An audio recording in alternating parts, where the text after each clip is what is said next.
Hi అండి, welcome to Prasanna Bablu 7. ఈరోజు recipe Kerala special కినతప్పం. నా ఫ్రెండ్ నాకు నేర్పించిన రెసిపీ మీతో షేర్ చేసుకుంటున్నాను. ఈ రెసిపీ చాలా క్విక్గా అయిపోతుంది.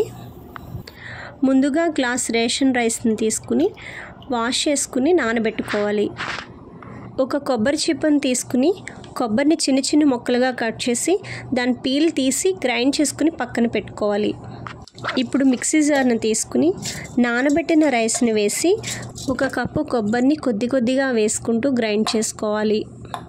కొద్ది కొద్దిగా వాటర్ని వేస్తూ మొత్తం పిండిని గ్రైండ్ చేసుకోవాలి. గ్రైండ్ చేసిన తర్వాత 1 స్పూన్ ఉడికించిన రైస్ని వేసి 1/2 టేబుల్ స్పూన్ ఇలాచీ వేసి 1/2 టేబుల్ స్పూన్ షుగర్ వేసుకోవాలి.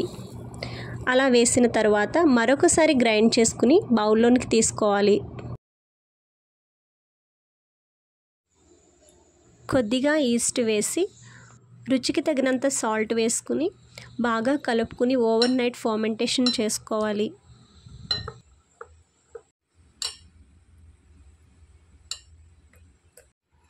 ఇలా ఓవర్ నైట్ ఫర్మెంటేషన్ అయిన తర్వాత చాలా బాగా ఫర్మెంట్ అయ్యింది.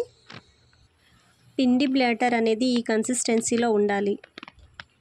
మరొకసారి బాగా కలుపుకుని ఒక ప్లేట్ తీసుకుని ప్లేట్కి ఆయిల్ కానీ నెయ్యి కానీ అప్లై చేసి పిండిని ప్లేట్లో పోసుకోవాలి.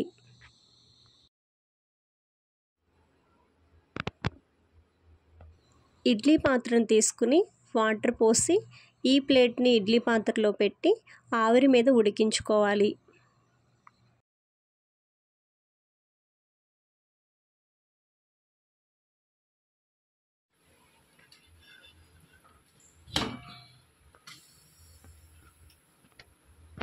ఇలా 10 to 15 మినిట్స్ వరకు ఆవిరి మీద ఉడికించిన తర్వాత ఒక స్పూన్తో ఈ విధంగా చెక్ చేసుకోవాలి. పిండి అనేది స్పూన్కి అంటకుండా వచ్చినట్లయితే మంచిగా ఉడికినట్లు. Chennai most famous and traditional recipe అండి ఇది. ఈ రెసిపీలో ఎక్కువ షుగర్ వేసుకుని స్వీట్ లాగా కూడా తింటారు. నేనైతే 1/2 టేబుల్ స్పూన్ షుగర్ మాత్రమే యూస్ చేశాను. మీకు నచ్చినట్లయితే ఎక్కువ షుగర్ వేసుకుని కూడా ఈ రెసిపీని చేసుకోవచ్చు. కినతప్పం రెడీ అయిపోయింది. చూసారా, చూడడానికి టెంప్టింగ్ అనిపిస్తుంది కదా, పఫీగా. ఈ రెసిపీని డైరెక్ట్గా తినొచ్చు, స్నాక్స్ టైంలో తినొచ్చు, బ్రేక్ఫాస్ట్ టైంలో కూడా తినొచ్చు. నేనైతే ఈ రెసిపీలో సాంబార్ వేసుకుని తిన్నాను. చాలా బాగుందండి. మీకు నచ్చినట్లయితే మీరు కూడా ఈ రెసిపీని ఒకసారి ట్రై చేసి చూడండి. ఈ వీడియో కనుక మీకు నచ్చినట్లయితే లైక్ చేసి షేర్ చేసి సబ్స్క్రైబ్ చేసుకోండి. Thank you for watching.